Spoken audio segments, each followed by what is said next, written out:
back live at Sorinex HQ. Another edition of Pop's Corner for the Sorinex Be Legendary podcast. I'm once again joined with Bert Sorden and Richard Soren. We're going to be talking about tradition, legacy, building something that lasts. And one of those things is the most foundational point of all of business is the relationship. Started back with the University of Kentucky as our first real big full-size university job, followed then by Tennessee, and that was when the ball started rolling. So tell me a little bit about that time. We talked about the Kentucky aspect, how it was kind of a rags to, I don't want to say riches, but it was cutting it right down the line. I mean, to literally midnight, right? Absolutely. We were expected not to finish the job. Right. You have to roll back a little bit, and a couple of thoughts kind of came to my mind. First of all, it was a time when there were no cell phones. There was no easy access laptops. There was no AutoCAD. Think about what it took to do something of that scale back in that day. How many racks? There were 10 racks. How many pounds and dumbbells and plates? 29,500. 31,000 pounds of plates. It was 985 pounds per football player, we figured out. And I asked him, I said, why would you have or ask for 4 sets of 170-pound dumbbells? And he said, just to say we have them. We got to take, when he said 10 racks, you got to remember, too, that was in the day where there was 10 racks. There was probably a number of benches, a number of incline presses, a number of seated presses. They went so in it was in before that the room, multi-rack deal. That room was done in 10s, 10 bench presses, 10 racks, 10 platform. They didn't have platforms, which was kind of odd. They kind of made it a free area, which turned out to be a nightmare. But it was in 10s then. If they bought it, it was 10 of them. If not, they wouldn't get any. Everything in that room was 100% built to spec, custom, and signed off on. It was.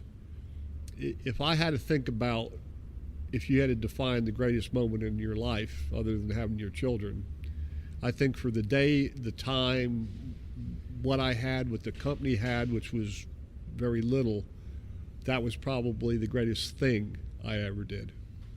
Did you achieve the impossible through that? I would believe by being there, I would say yes. It shouldn't have happened. So you've got the job, you've got at least the bid. You're putting all this together. You talked about how you were starving at times. You were pulling every stop you could to make this happen. And then it comes down to you've got this much time to install it. Take me through that day. Or take me through those days leading up to the install. Well, I perceived it was a totally open bid, which it was, but there are preferred people out there usually that people feel comfortable with, and there was another company, unbeknownst to me, that was expected to get the job. I didn't know much from white and black that day, so I just said I have a fair chance, and if I could do what they require for the price, I should get the job. So I fought very hard for that. I remember driving 16 hours just to go to the bid opening, just to listen to the numbers. I remember our people putting in 60 to 80 hours a week when we finally got the job. I remember people working an entire weekend without stopping except to go to the bathroom and water, doing upholstery.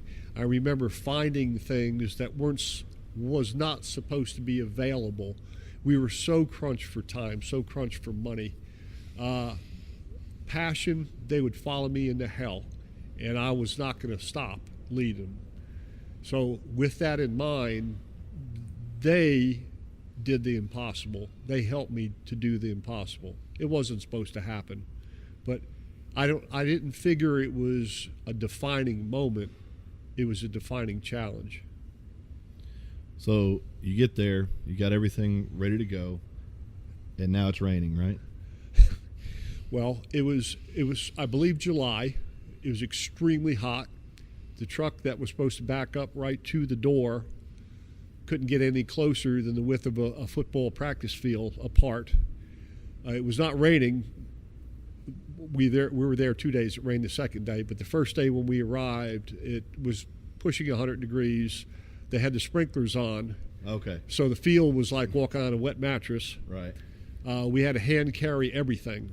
So we're talking 10 people carrying 60,000 pounds of weights and putting an entire weight room in a day. I think it was about 11 or 12,000 square foot room. I'm not sure on that.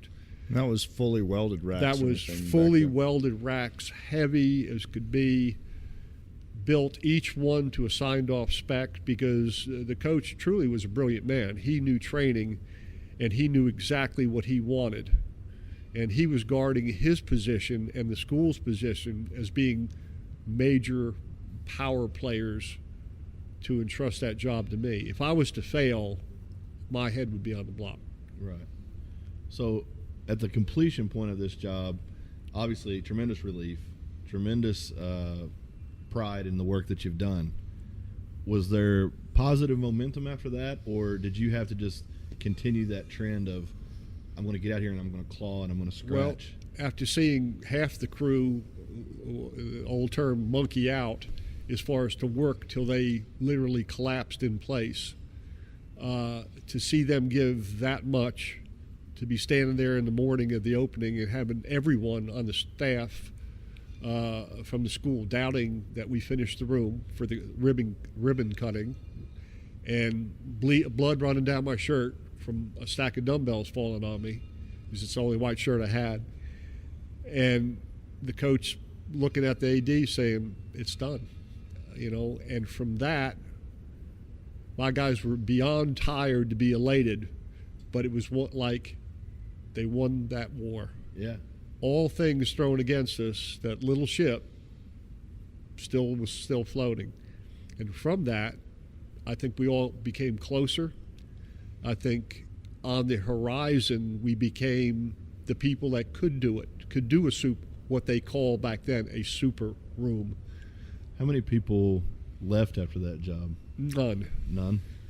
I think it says a lot about you as a person, as a leader, but I also think it says a lot about the kind of commitment that I see reoccurringly within these walls. It's not this high turnover. You see people that come in and they stay and they become a part of it. So it's really nice to hear that continuity has always been there. But right. From that job, how long was it until you got the Tennessee job? That was the second big university job, right?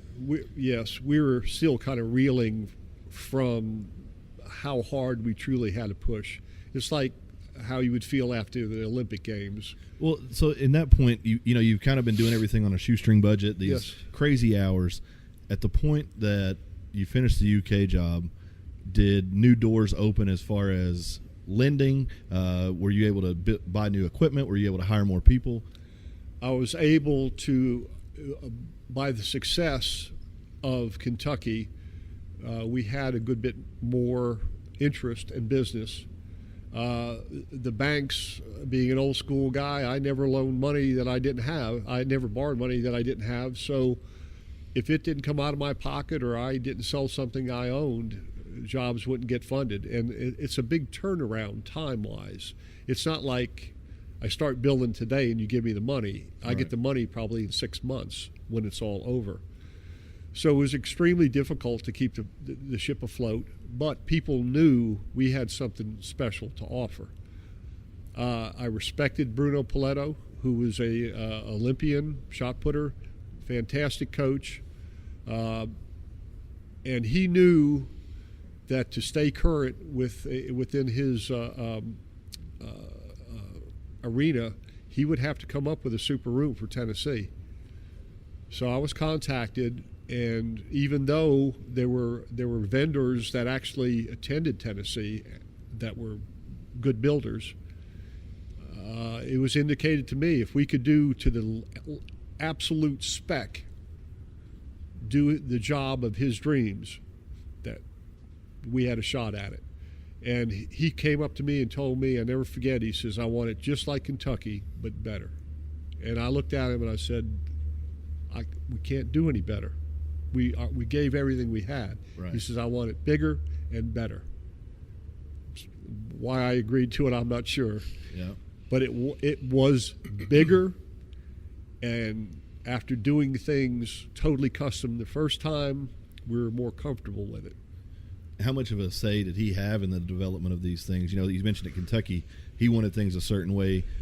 At this point in time, before we had like a base camp or some of our more standard items, was everything custom at this point? Everything was custom at Kentucky. It was 297 some odd pieces, and they were built to an absolute spec. Now, Bruno had a tremendous insight, and he knew exactly what he wanted. Whether it existed or not, he wanted it the Bruno way. So he says, this is what I want, this is how I want to have it. And some of these real critical pieces that no one had ever come up with, he had to see it built first before he even signed off that we could bid.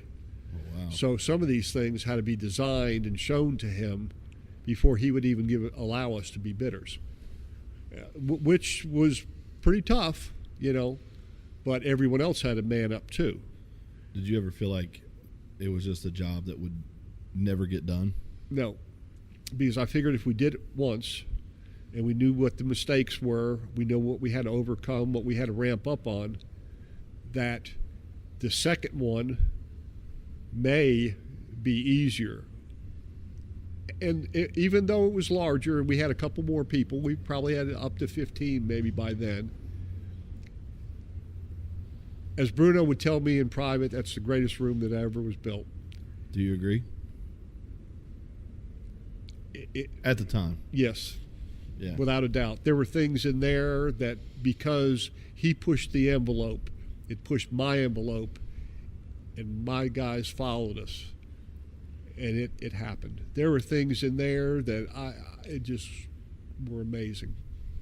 So you have a lot of actually the people that we deal with now that were brought up in that room. You know, that was the room that Aaron Osmus trained in when he was in college. That was a room that Matt Jennings coached out of. I mean, there was a large group of coaches. I mean, Tommy Moffitt was a coach there. Right. Johnny Long. I mean, you have some stud coaches that came through that and to get that good luck room, and they went after the room was installed 18 straight wins. Right.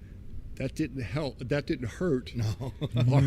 our good mojo right. with building big rooms. So now you've got 2 SEC football schools under your belt. The future's looking bright. Very, very easy to become stagnant. Very, very easy to say we're good at this now. We're doing our job the way that we're supposed to do it at a high level. But yet innovation kept coming.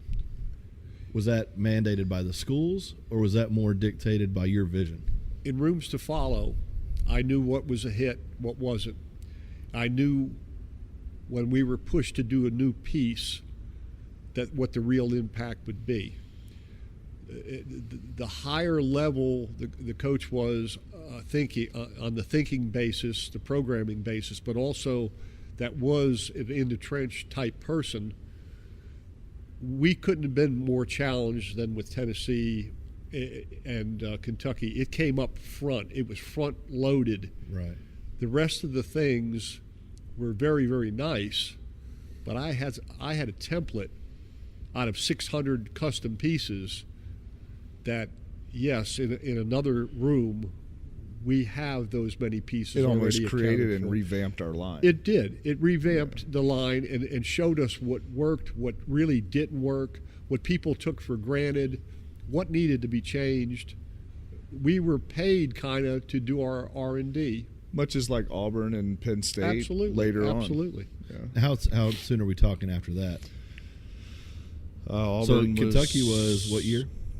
Kentucky won. Yes. 87. 87. Okay, so Tennessee is 89. Okay, so we're talking 18 months, 2 years between. Sure. And then after that, are we rolling? Like, is it going to be these big jobs just here and there, or is it just going to be anything that you can do? I mean, there were big jobs, but you know, you had some monsters, but there were years that you had one monster. Right. You know, too many monsters a year, stuff like that. And I think it just boiled down to it was Pops running it, meaning only one person.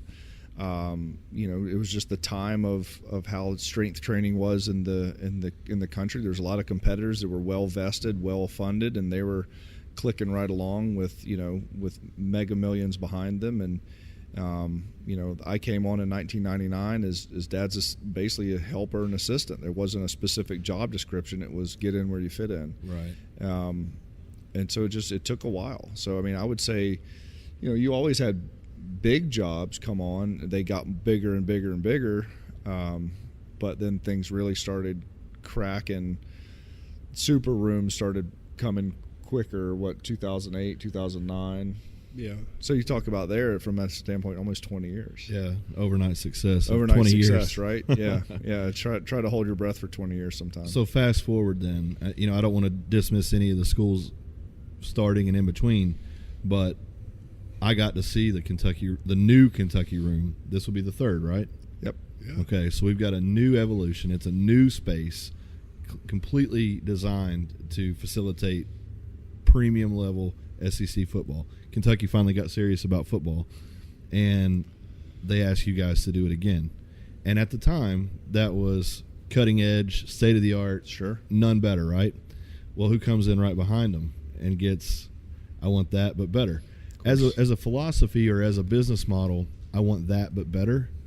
How hard has that been to maintain over 30 years? When you get the basics down, somehow you see a little bit clearer. Mm-hmm. If you were there from day one. Right. If you copy something, you don't know what the person was thinking before, during, or after. You're just copying what you see at the moment. So you don't know if the development of that product has met its lifespan or it's still ongoing. Well, I was shocked at the Easter story and the development of those safety catches. It's like, right. I would have never ever correlated the two, but it made perfect sense to me. So I get what you're saying. If you had, getting back to Kentucky, there were a few pieces in there that I had no earthly idea in that morning how to build those things that would meet every single parameter of the bid. And almost every day, the research, development, and building of those pieces were done in a day. One day. Yeah. Instead of a period now that we probably to turn a piece around at 6-8 weeks to get one piece, let alone doing one new one every day. But once you get the idea of, I never forget what our foreman said, as long as it looks like Sorinex. Oh, yeah. He knew what I was looking for. He knew that overbuild. He knew that it had to be safe, adjustable, all these things that I held close to me. My people, they embraced that. So when I said we're going to build a new rack and it has to look Sorinex, but it's going to have this, they knew where to go. And that was such a help. And it was totally new ground. No one was doing that right type thing. It was very, very in its newest stages. Now everyone's doing the super rooms to follow. It's a lot easier to follow than lead. So I think you touched on it there. Having this point of creation and point of understanding allows more creation and more understanding. Yes. So in light of better, when a school calls you now, what defines better? What is better to you, Bert? I think to answer your first question, to go back just for a second, to the keeping pushing it it's all based on passion. I mean, is it going to keep getting better? Absolutely. As long as you keep caring about it, it's going to get better. That's how I see pieces. Once we've lost interest in them or don't care, that's when the things will start stifling. But as far as what is better, is that what you had said? Yeah, I mean, when somebody calls you and says, I want UK's room, or I want Northwestern's room, or I want Oregon, but I want it better. That's actually kind of easy because, I hate to say it this way, no one really ever, how do I say it without saying it? No one really ever goes as far as I wish they would. Right. So there's always a bunch of tricks in the bag that either they didn't have the cash for or the vision for. Or the balls. Or the balls. And honestly, it's like the one who, what they kind of joked on The Simpsons when Homer was the first guy to wear a pink shirt to work. Yeah. It's the same thing. Like the first people to get safety straps in their racks, everyone goes, "You're doing what?" Yeah. And that's kind of thing. Or if they tell you we want it better, but the next sentence would be, and I'm going to help you to make it better. Right. That's right. a turn on. Or someone say, I watched you for the last 10 years, and I'm going to put my reputation on my room, and I'm going to leave it up to you to build me the room of my dreams.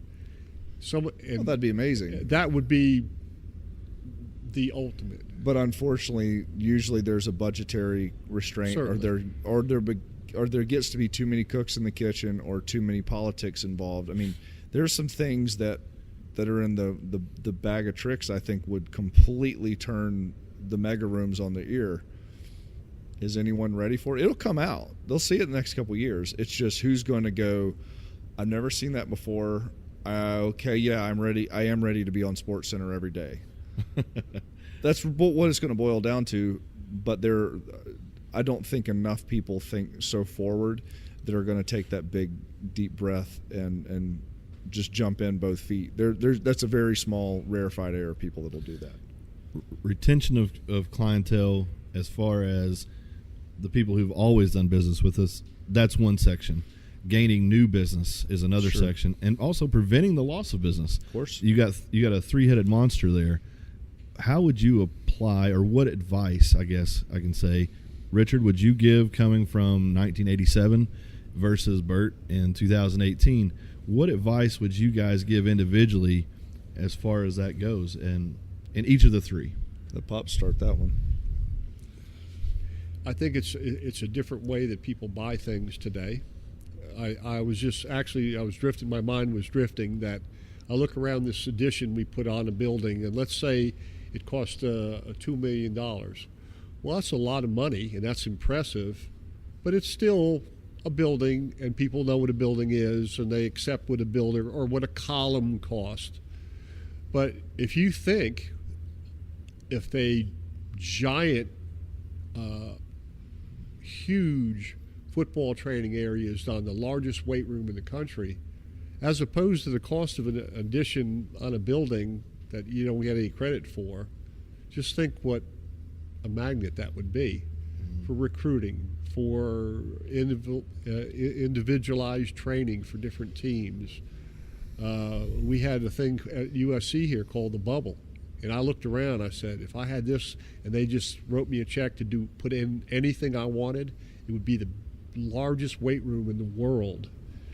It's, we thought in different terms back then.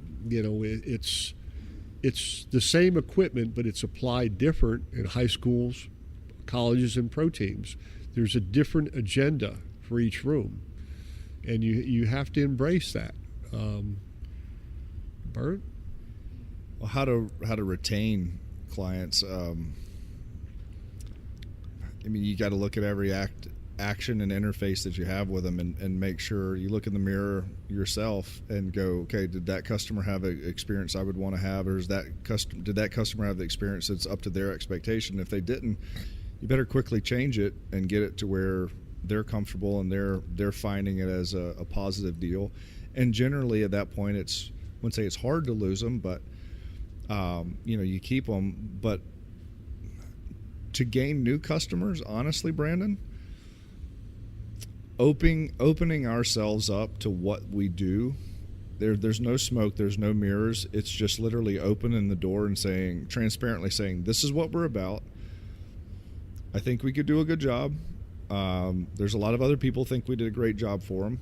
Here's their phone number if you'd like to talk with them. We probably still wouldn't be around for 38 years now if we did a horrible job. Right. Maybe we're the people for you. So I don't like the whole rah-rah thing. If the rah-rah thing happens, I'd like that to be from our people doing it. I was curious about that, as far as you have a under roof sales staff, and then you have a brotherhood sales staff. Yes. And that's the one area that I kind of see being the net that is cast that no one else can replicate.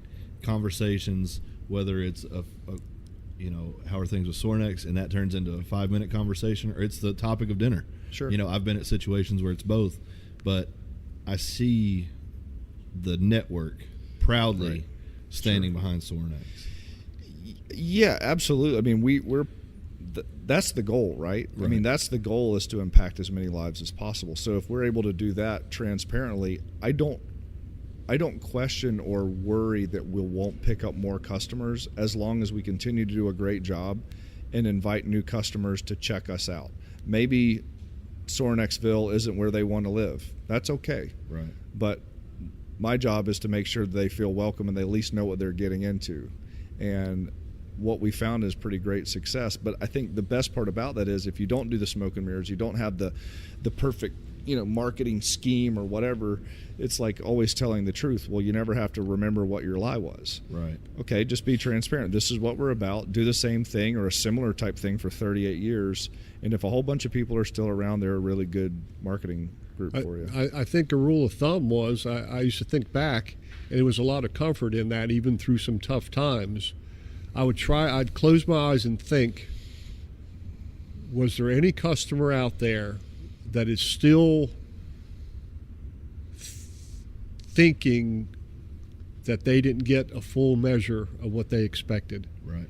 And I would rack my head and say, there's no one out there that hates us. Right. There's no one out there that probably wouldn't rebuy and go in with us again. And even though the business was a lot smaller, I was very, very proud of that. It was knowing that you did your level best, that when they walked in, they saw a little bit more than they expected. Right. And that's the turn on. It's a different thing in this business. We're making something we love, not something to provide an economic balance. I would probably be really bad at every other job. I think a lot of people, they mistake what the company is, and I'm not just Sorinex. There's a lot of companies that probably get mistaken identity, but I think most people that I talk to that aren't familiar or haven't been acclimated to Sorinex yet, it's a catalog, right? Interesting. Did you ever see yourself as this full spectrum community? Or was it, and I'm talking to Richard here, was it just the idea that we're going to provide X amount of products and we're going to facilitate whatever your needs are, versus this is going to create ripple? This is going to be like the pebble in the pond, and it's going to create something far bigger than a catalog. Sure. I think being in the business allowed me to be fully immersed around the people that I respected and really cared about my interests. So as I said before, the people that were my customers or my heroes were then my friends. Right. And that meant a lot. It really did. It was never a driven plan. And I'm not saying that's right. I'm not saying it's wrong. It's the passion that drove me to do what I did. I didn't have a lot of foresight because I was too busy keeping up with today. Yeah. Because we had to do it all.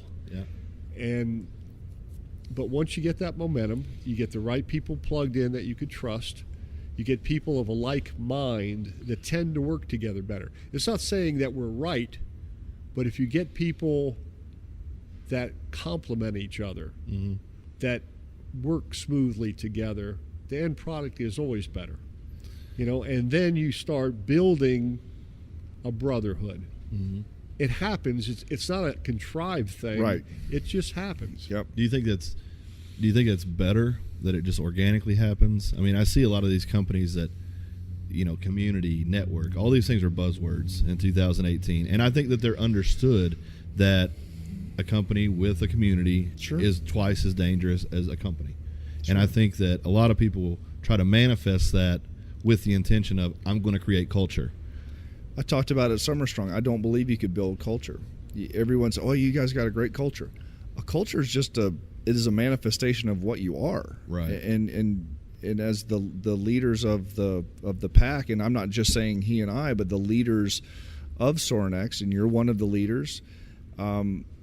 you have to be responsible for the culture that is created. I'm not saying that you created, but that is created. Whatever it is, if it's good or bad, if it sucks, everyone has a bad attitude, well, then you let that happen. Right. If it's great, then you could pat yourself on the back for a minute and go, right on, we're doing some of the right stuff. But I don't think you could contrive it, because I'm not smart enough to. I'm not a great enough sociologist or someone who could hypnotize everyone into to doing their deal. But I think it's the time makes those bonds really strong. And there's people that I believe that will go to war for us, literally and figuratively. Right. That we've dealt with a few times or dealt with only once or twice. But that's who we built our customer base off, people that we've been there for, they've been there for us, and they've told a friend, hey, these guys are really good dudes. They're my people. And then 5 or 10 years later, I'm getting texts all the time from customers.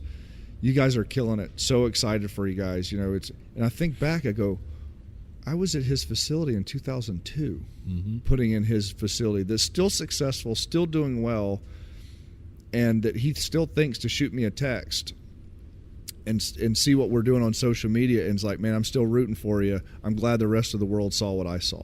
Yeah. And I go, okay, we're doing it all right. That's where we need to be.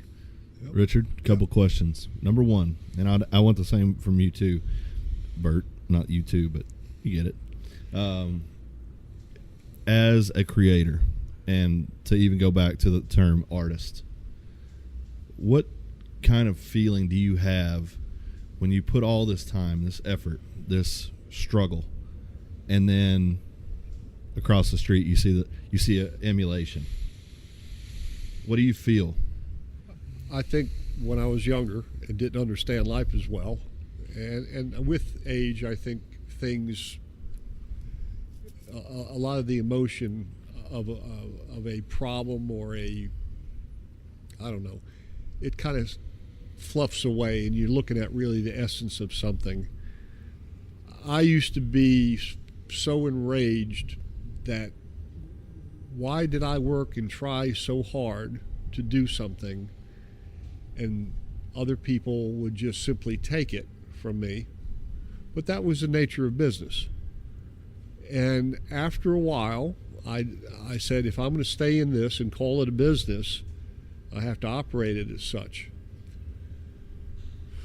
So if copying is an extreme form of flattery, I've been flattered as hell.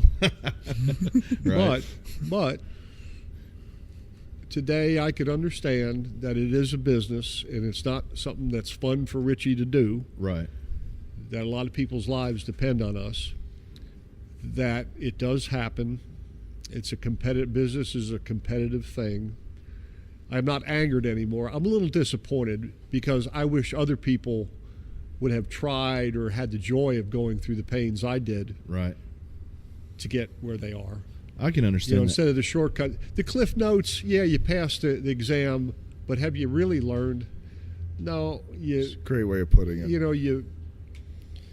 You do it and you pass, and if getting an A in the course is as far as you ever apply that course to your life, you're cheating yourself. Sure. Have the joy of painting. My dad used to tell me, he says, son, he says, take honor in all types of work. He says, if you have to dig a ditch, you just dig the best one. Yeah. And I was like, okay. I think from my perspective on business, my successes, my failures, one of the things I can tell you is I can't control what anyone else is doing. And I think one of the things that I've seen from you and really everyone that I've been involved with here is we have a really good job at focusing. Handling what we can handle, fixing what we can fix, understanding that there's going to be overlap, but just plowing forward. Sure. Because if you sit here and you're stuck on this, we're not moving forward. Right. So I, as someone who is a user of Sorinex equipment, but also an employee, I've seen that on both sides. And I think that's the best way to move through business, because you can really, really get bogged down with negativity. Oh. And I would think at what level you really, not what level you decide to settle at, because you never settle, I don't think. But think about it this way. Let's say if Michelangelo could be born again today, and he says, well, let's go outside and paint that fence. And I'm out there painting that fence, and he's out there painting that fence. And when we're done, how close are we to being about the same fence painters? Pretty close. Simple thing, apply to paint. Now, he says, okay, we're done with that. Let's go home and let's do a picture of a scene or make a marble sculpture. You know how far apart we would be? I wouldn't even be able to see his dust. Right. Because he is in his element of excellence, and I don't have a clue to go to that next level.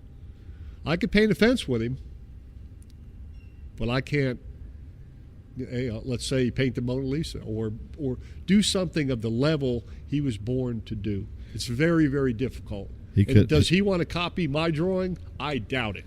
But, pick up a welder and it might be a different story, right? There you go. Sure you So go. What about you, man? What about you, Bert? I'm proud of Pops being as mature as he is about that. I try really hard not to get emotionally wrapped around the axle. I'm doing better at it.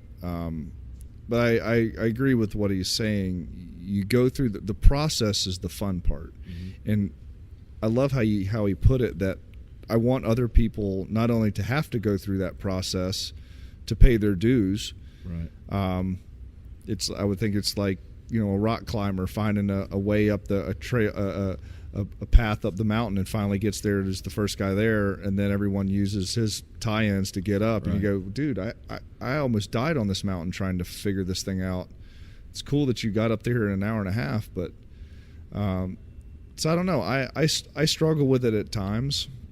There's the business side of it, that when you just have something purely stolen and direct replica copied, you just go, really, guys? But then there's the mature side of you goes, okay, then do the necessary thing, be a big boy, be a businessman, right, and do the necessary things from a legal aspect and a patent or whatever other means that are necessary to protect yourself as well as you can. And you just live with realizing that that's how it goes. I mean, I had one of my trucks years ago broken into 3 different times until I finally went, okay, don't leave anything in your truck, get insurance on it, and then just realize don't park in any bad spots, and then just realize that's how it is. And don't be mad at the person. Don't want to go out and kill the person that broke in my truck. Right. Let it go. Move on with yourself, because the negative feelings that you get, or the wrapped around the axle, as I say, that I've been before, doesn't ever do anything. It doesn't ever bring any positivity, and actually makes you move backwards. And so just keeping, and you've been a good mentor, and Pops and I talk about it a lot, but just saying, okay, we're doing this we believe in, we've been through the process. If we didn't love the process, we wouldn't have done it. Mm-hmm. So realize we've already won by going through the process, because it made us stronger and better. Now we have a product to go along with it. Do the due diligence, protect that, and make sure the world knows about it. And that's about all we could do. Good enough. Rapid fire. Best room in the 80s. Well, Tennessee snuck in under the that decade. Okay. It was pure amazement. Kentucky, to figure that stuff out and how cool some of it will never be duplicated again, even in this day and time. 90s. That was still your era. We had Northwestern, a giant room come in. Northwestern got in with about 2 hours to spare of the 90s, but that was a monster. 24 below zero, unloading trucks by hand. That was the first racks commercially available, band compatible. Right. 1999, top and bottom band compatible. That had a lot of cool stuff. PowerLink, WhisperLink platforms. Oh, yeah. I think in that era, maybe Duke came in. Duke was a little bit later. That you were in 99. That was your first big one. Yeah. That you were involved. Northwestern was a monster. Auburn. Auburn was 99. Yeah, they showed me. I've heard of these schools. Auburn was an amazing room. And when we put in what I think was the moment when I realized that Bert was the man, mm-hmm. when he headed up and did the second Auburn room. I walked in and know what I expected, and I was blown away. And at the end of that day, the coach said, "You got a minute?" And I said, "Yeah, coach." And he walked me into the field house. He said, "See this equipment right here?" I said, "That's the old room. I thought they got rid of it because it was 17 years later." He says, "They 5 teams use it every day, and it's as good as the day you put it in." I went, "What?" That was from June 1999. I was stunned that we gave them that much, and they still realized and stayed loyal to us and gave Bert the chance to shine and put things in that I never thought of. You know, it was a heck of a 1-2 punch. 2000s. Miami Hurricanes, their football room was pretty amazing. You had University of Pennsylvania, 30 base camp racks. Not only 30 base camp racks, but each one of them had an auto spot feature. Oh, that was with a awesome. Compression closer that came back and still working to this day. Yeah. Duke football. I mean, there were some. The Browns was a big job. Yep. We did the Browns and Duke football the same day. I did Duke, he did the Browns, and that was one of our first big. You know, I was running my own job, he was running his own job, and from a Sorinex side, that was historical. We did 2 monster rooms that literally the same day on delivery with a staff of 2. Beyond collegiate level, who was the first NFL team? Oh gosh, you were doing stuff a long time ago. Gosh, there's so many. I mean, just well, we had the Bulls in the 90s. I mean, Chicago they were pretty Bulls. solid back then. Yeah, so the Bulls. Yeah. You got the Lakers now, Showtime. Yeah. Yep. You got the video of LeBron dancing, working out on that. Yeah. But that's, and it's cool to see that you have someone like Gunnar Peterson, who is a Sorinex guy. I mean, he is the epitome of celebrity fitness. And he is the name. I almost feel like that detracts from him in I some agree. stigma. Yep. I don't want to diminish what he is. He's strength and conditioning's face to a certain degree. Strength coach of the Lakers. Obviously, that had something to do with it. So I think we're talking about a legacy here. People don't just get our stuff, use it in one way, and then go down here and say, "Oh, we'll do this here because I'm here now." What is the legacy? And I want to start with you, and I want to finish with Pops. But what is the legacy that you hope to leave to your kids from the business? I hope that they find value in the business, and not only from a monetary standpoint. I hope they find the culture that has been created, the people that they've been able to grow up around, in and out of our homes, in and out of the gym. I hope that those people have a positive impact on them, so they realize that Sorinex in many ways was the ticket and the cover charge to that influence and learning in their life, and they hold it as dear as I do. That's what I hope. I think when they look back, and they, of course, in that time probably the room will change or whatever, but when the grandkids remember, gosh, when I was 4, 5, and 6, I was lifting along with my grandfather and my father. And I liked it, and I liked what we did, and I remember those days. And then they could see the value in their life, should they choose to be part of it, that, gosh, my roots run so deep. Mm-hmm. I could say I've been involved in this since I was 5 years old. Much like I have. Like you have, and like Ezra has. Ezra's deadlifting double body weight at 6. We're talking about a 10-year-old attaching jammer arms, essentially. So it's not like it's multi-generational, multi-layered for every single one of you. And I think I don't want to get too sad. It's not one, it's not all of them have to get it equally. Right. One has to set the stage in the proper way, and the other ones could see the value in it and pick it up on their own trail. And they might go off in a different direction, but always they know where they started from. And that's what a legacy is. It's a gift. Absolutely. Yeah. I don't want them ever to dislike or hate or the worst would be not even understand what this was all about. We're going to see a genie bus type situation here. Your daughter going to take the reins. I think that'd be awesome. Seeing a female. leader. She's here. geared for it. Oh, absolutely. Oh boy, she's a princess. I feel sorry for competitors.